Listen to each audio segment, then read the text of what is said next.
اکبر اللہ اکبر. یہی کام شیطان آج اس امت مسلمہ کے ساتھ کر رہا ہے. جب جس نے اپنی ٹھڑک نکالنی ہو نا دشمنی کی، توہین، اس کے الفاظ سے آپ توہین نکالو اور اس پہ چشمہ کر دو. میرے پاس ایسے ایسے واقعات ہیں نا، آپ کے رونگٹے کھڑے ہو جائیں گے. مجھے ڈر یہ ہوتا ہے کہ کہیں یعنی نام لیے بغیر میں مبہم طور پہ ایسے واقعہ سنا سکتا ہوں. میں اسپیسیفک کہیں پوری واقعے کے ساتھ بتاؤں گا تو شاید مسئلہ خراب ہو جائے، میرے لیے معاشرے میں چلنا مشکل ہو جائے.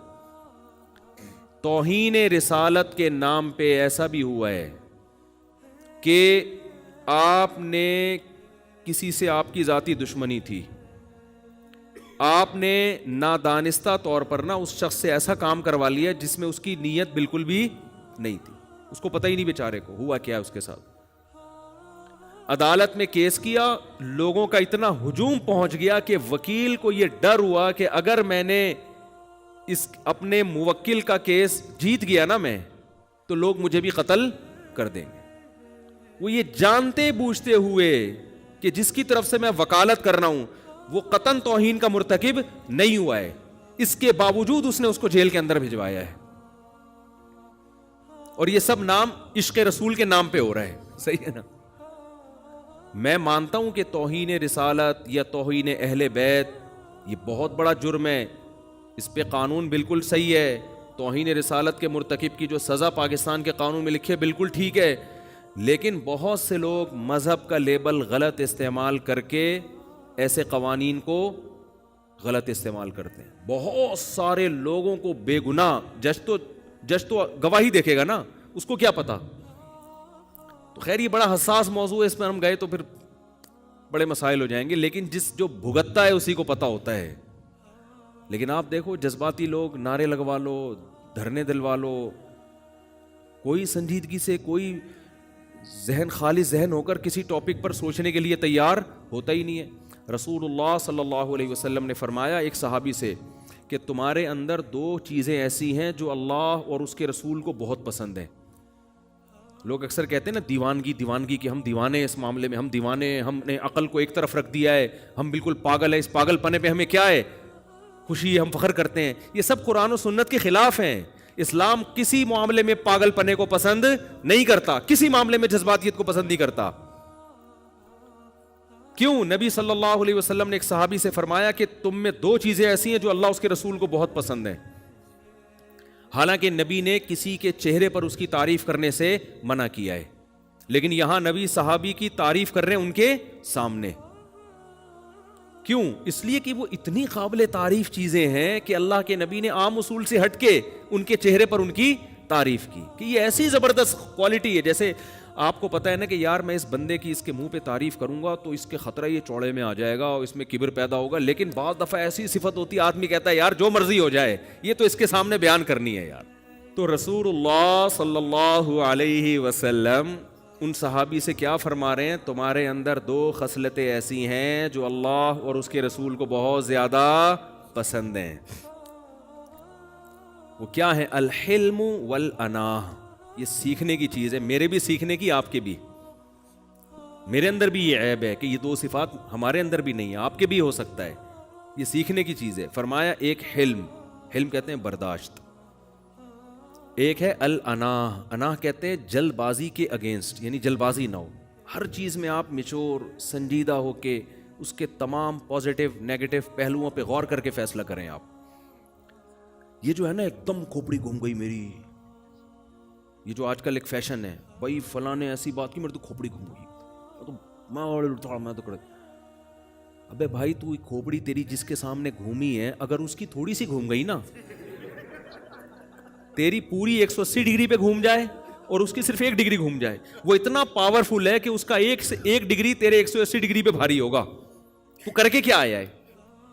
ہمارے ایک جاننے والے نا بھری محفل میں اپنے باس کو یعنی فوش گالیاں دے کے آ گئے اور آ کے بتا رہے ہیں بھائی میں نے تو باس کو سنا دی. اس کے باس پاورفل آدمی تھا، اس نے کیس کر کے اندر کرا دیا. اب جیل کے اندر جا رہے ہیں. یار کیا ہو گیا یار، بڑی ٹینشن.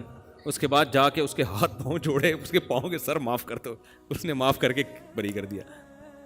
تو یہ وہ لوگ ہیں جن کی کھوپڑی کسی بھی ٹائم پہ گھوم سکتی ہے. تو یہ کوئی کمال نہیں ہے ایک دم کھوپڑی گھومتے ہیں. ٹھیک ہے, آدمی بعض دفعہ مذاق میں مجازن کہہ دیتا ہے کہ میری کھوپڑی گھوم گئی, لیکن فی نفسی ہی یہ کوئی اچھا کام نہیں ہے. الحلم کا معنی برداشت. برداشت کسے کہتے ہیں؟ کہ جیسے ہی کوئی بات آئی فوراً ری ایکشن نہیں ہونا چاہیے. سوچو, برداشت کرو, غصے پہ کنٹرول کرو. جب ٹھنڈا ہو جاؤں گا اس وقت بیٹھ کے فیصلہ کروں گا. اور انات کا مطلب فیصلے میں جلد بازی نہیں. جلد بازی کا مطلب کیا ہے؟ کیا 6 مہینے بعد فیصلہ کرنا ہے آپ نے؟ نا نا نا نا نا, بعض فیصلے تو ایک دن میں کرنے ہوتے ہیں.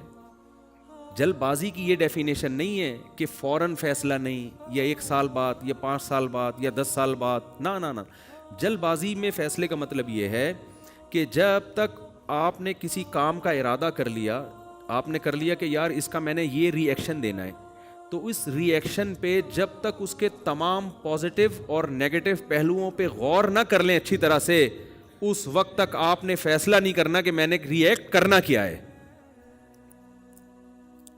چاہے وہ 1 منٹ میں کر لیں آپ, چاہے 1 سال میں کریں. بعض لوگ 1 منٹ کے اندر تجزیہ کر لیتے ہیں, تو وہ 1 منٹ میں اگر فیصلہ کر لیں گے تو یہ جلد بازی والا فیصلہ نہیں کہلائے گا. بعض 1 سال میں بھی نہیں کر پاتے, وہ 10 سال میں بھی کریں گے تو جلد بازی والا فیصلہ کہلائے گا. نہیں آ رہی بات, میرا خیال ہے یہ کوالٹی کسی کے اندر پیدا ہو جائے تو دنیا میں اس سے زیادہ کامیاب انسان کوئی نہیں ہے. اور سب سے زیادہ یہ کوالٹی ہمارے پیغمبر صلی اللہ علیہ وسلم میں تھی. یہی وجہ ہے کہ 23 سال میں پورے عرب کی کایا پلٹ دیا آپ نے. 23 سال میں ایسے پلٹ کے رکھ دیا پورے معاشرے کو. ایک معاشرہ جس میں جہالت, ایک معاشرہ جس میں توہم پرستی, فضول نظریات, ایک معاشرہ جو بیت اللہ کے اندر 360 بتوں کو رکھ کے پوجتا ہے. تو 13 سال تو آپ دعوت دیتے رہے. لیکن کیسی پالیسی آپ صلی اللہ علیہ وسلم نے اختیار کی ہیں کہ 23 سال میں ایسا کھڑا کر دیا امت کو کہ پوری دنیا میں اسلام پھیل گیا تھوڑے عرصے کے اندر. ایسی جماعت تیار کر دی. اس میں کیا ہے؟ آپ نبی کی سیرت میں ہر جگہ ایک چیز دیکھیں گے, جلد بازی آپ کو نظر نہیں آئے گی, غصہ نظر نہیں آئے گا, برداشت نظر آئے گی ہر جگہ. صلح حدیبیہ دیکھ لیں نا, صلح حدیبیہ میں 400 صحابہ فدائی حملے کے لیے تیار ہیں. فدائی ہی ہے نا کہ ہم جب تک ہماری شہادت نہیں ہو جاتی ہم لڑتے رہیں گے. ایک طرف اتنا جوش, اتنی طاقت, اتنی قوت, دوسری طرف صلح کے لیے کیا ہو رہا ہے, کتنی ایسی شرطیں رکھی جا رہی ہیں جو ساری مسلمانوں کے اگینسٹ جا رہی ہیں کہ بھئی وہاں سے کوئی مسلمان ہو کے اگر مدینہ آئے گا تو اس کو فوراً واپس کیا جائے گا. ادھر سے کوئی اگر کافر ہو کے چلا گیا تو ہم واپس کرنے کے مجاز نہیں ہے. نبی نے یہ شرط مانی. کیوں؟ آپ کو پتا تھا کہ اس سے جنگ ٹل رہی ہے. جنگ ٹالنے میں جو اسلام کو فائدہ ہے وہ جنگ کرنے میں فائدہ نہیں ہے. یہ 1400 صحابہ موت پر بیعت تو لے چکے ہیں, لیکن اگر ان کو شہید ہی کروانا ہے تو میرا تو سارا سرمایہ یہ تو لڑ کے شہید ہو جائیں گے. آگے تو پورا عرب کھڑا ہوا ہے, کس سے لڑیں گے یہ؟ تو میں نے ان کی بھی تو حفاظت کرنی ہے نا.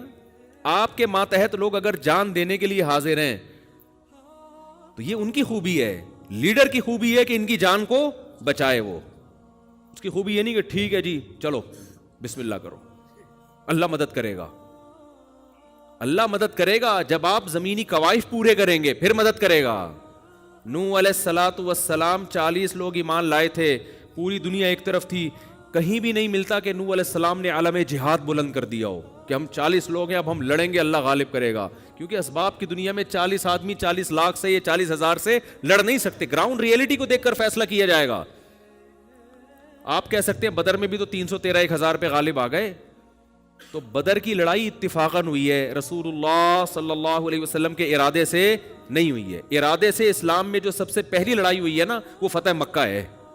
اس میں نبی نے پہل کی ہے. 10,000 کا لشکر تھا جس کو مکہ پہ لے جا کے آپ نے حملہ کیا. اس سے پہلے کوئی لڑائی نبی نے خود پہل نہیں کی ہے, ہمیشہ ان کی طرف سے پہل ہوتی تھی. آپ ڈیفینس کرتے تھے اپنا, تو ڈیفینس تو بہرحال کرنا ہے نا, تھوڑے ہوں یا زیادہ ہوں.